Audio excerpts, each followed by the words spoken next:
I mean, I've got one last question, which is something really important and a distinction that you draw in the book is that this isn't a backlash against neoliberalism; it's a Yeah. front lash. So, looking at the next 4 years Hmm. of Trump, thinking about the direction of Milei in Argentina, I Yeah. mean, where's that front lash gonna go? Yeah, I mean, Millet is an interesting one, I think, because he really is a true believer, right? I mean, he's a trained economist. He sees himself as a disciple of some of the people I describe in the book. He sees himself as a follower of Murray Rothbard. His closest mentors include people who are members of the Mont Pelerin Society, Alberto Benegas Lynch, Jesus Huerta de la Soto.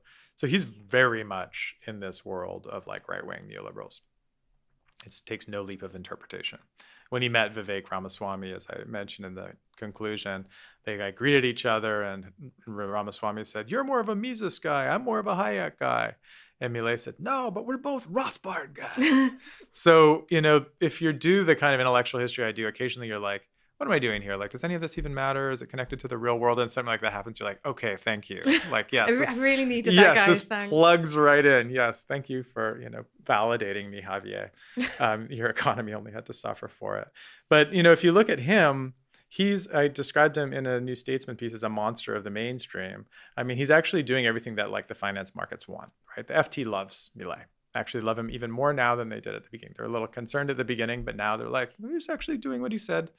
And he's like smoothing the return of creditworthiness by his draconian cuts to cultural programs, his cuts on wages, his rollback on all kinds of rights.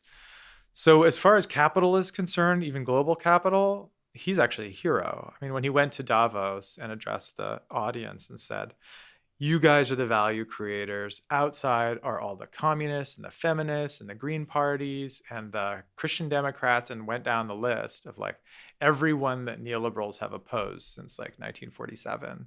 He got a rousing round of applause, and Neil Ferguson and others praised him for his speech afterwards.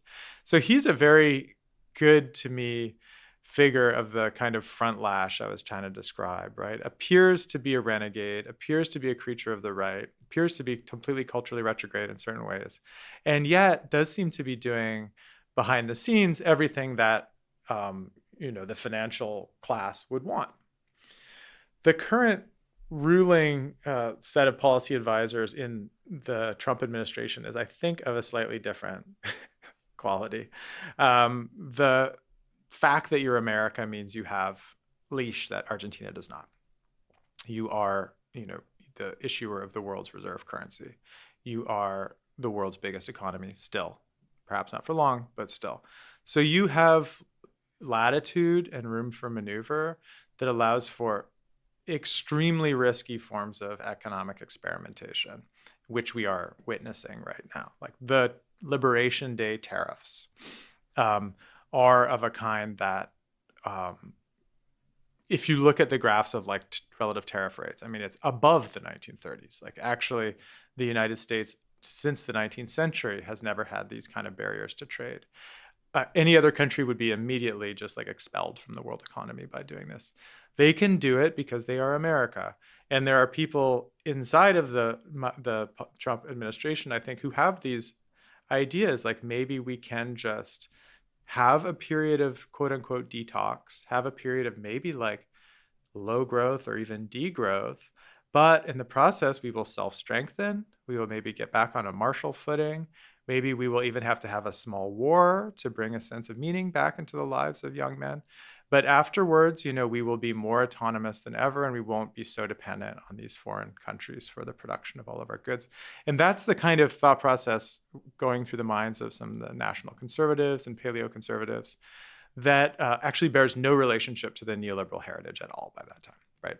When Hayek and company got together in the 1930s, they got together to oppose that kind of thing. They got together to oppose the idea that political will should rule economic rationality at every moment and should have a kind of ability to reorganize the world based only from the demands of the nation rather than the needs of the world economy. They wanted to speak for the world economy at some level, which there are very few people inside of the Trump administration doing right now, whereas someone like Milei arguably is in a weird way. He's like, nay, not the hero we wanted, but the hero we need for the Davos crowd, right? And I can't see anyone looking at the Navarros or the Bessents of the Trump administration that way.